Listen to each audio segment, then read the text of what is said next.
Before offers a uniquely reimagined journey into post-apocalyptic MMO open-world survival. Survivors are working to rebuild the community, constantly needing supplies.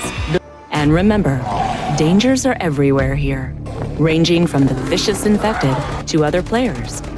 Welcome to the next generation of post-apocalyptic MMO open-world survival games. Ew! Dude! What the fuck? What's up, everyone? It's the Virtual Viking. And ladies and gentlemen, today it is my unfortunate duty to inform you all that we have been scammed. That's right. This is about the day before. Now, I know I'm a little late on this. I had to dig into the situation a bit as this game wasn't on my radar. So this is for everyone else who is uninformed to come dive headfirst into this train wreck with me. And oh boy, what a train wreck it is. Full of lies, plagiarism, cover-ups, even a studio shutdown. Juicy stuff. But before we get into all of that, let's go back to January of 2021. The studio that released the day before, the ironically named Fantastic Games, released the first gameplay trailer, which admittedly made the game look promising. There were some elements of The Division, some PvP, and some survival horror elements reminiscent of The Last of Us and Resident Evil. It looked pretty good. The game was marketed as the next big zombie survival experience. It was going to put all other zombie games to shame. Along with being an MMO experience with survivor colonies to trade and cooperate with other players. Post-apocalyptic MMO open-world survival. All of this would make the game look super promising, and as a result, it would jump to the #1 most wishlisted game on Steam in 2023. However, it's from here that things would very quickly take a turn, as the night before the game's release, it would be shifted into an early access title on the Steam store. Always a reassuring sign. But that pales in comparison to, on the same night, the game's creator studio Fantastic will release a tweet that said, and I quote, "Please don't accuse us of scamming." What do you mean by that? Nobody would have to wait long to see the reason for this tweet, as the game was a buggy, broken mess. And even funnier, it wasn't even an MMO. You know, the thing that the game was marketed as. Nope, gotcha, it's an extraction shooter now. They even changed the tags in the Steam store to take away open world survival and MMO and switch them to single player. Now, fortunately for all those affected and who paid for the game, it has been released from the Steam store now, and people who bought it can get a full refund for it. But it's just such a wild chain of events that followed this botched opening. Now, usually when a game releases broken or buggy, it goes into this whole cycle where the developers put out an announcement saying, we're working on it, we're sorry, we're listening to you guys, we're bringing back legacy features. Or not these guys, not our guys. Not our guys. What does Fantastic do to address the people who purchased their game? They shut the studio down 4 days after the game's release. Closure was in turn followed by a very hilarious tweet from Fantastic Studios.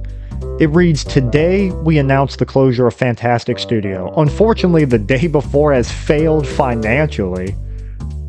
Y'all had the game out for 4 days. What are you talking about? "And we lack the funds to continue. All income received is being used to pay off debts to our partners. We invested all our efforts, resources, and man-hours into the development of the day before."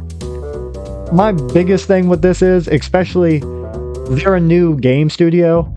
As you guys probably might know, I'm a new YouTuber, and as a new YouTuber, we all drop cringe videos, especially our first videos, but if it releases cringe and it's something you put your heart and soul into, you don't just go like, well, better luck next time, enough with that.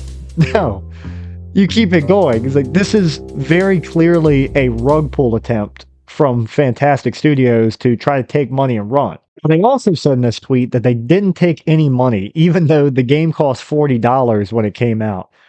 But they're kind of right about this, as they shut down 4 days after the game's launch, and it takes 30 days for Steam to pay out any of its creators. You know, couldn't even run a scam properly. You want to explain yourself? Because I've seen this argument float around a little bit on the internet that they didn't technically scam anyone because they didn't make any money from it. I'm going to drop the dictionary definition of a scam in here for you guys, just to keep in mind. So, the definition of a scam is a fraudulent or deceptive act or operation. Sounds like some things we've seen. Into post-apocalyptic MMO open world survival. Liar!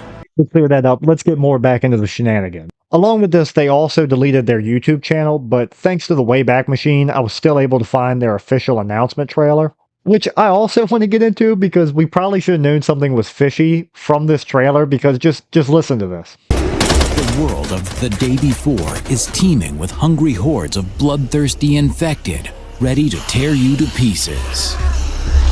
Why does this read like one of those clickbait Reddit stories that are read by AI? It's very clearly text-to-speech AI, but it just reads like one of those clickbait stories where it's like, I caught my girlfriend fucking the cat. What do I do? You know, that sort of thing. I caught my wife getting intimate with her cousin. Guys, if that isn't enough, the icing on the cake, the cherry on top, the final nail in the coffin, if you will, is that The Day Before isn't even all their work, as they're accused of plagiarizing many other titles, like The Last of Us, shots of Red Dead 2, and they pretty much copied frame for frame a Call of Duty Zombies announcement trailer, which I'll pull up on screen for you guys to check out. Moving. Let's get the power on.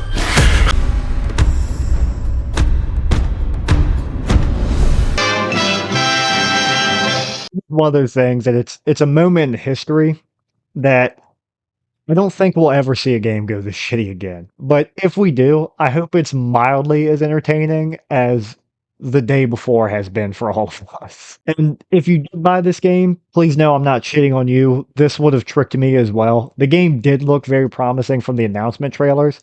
I'm glad that Steam did a buyback and gave you a refund. I hope you're spending time playing an actual good game now. And I want you guys to let me know down below what you think about The Day Before. Let's keep the comments going. Let's keep the discussion rolling.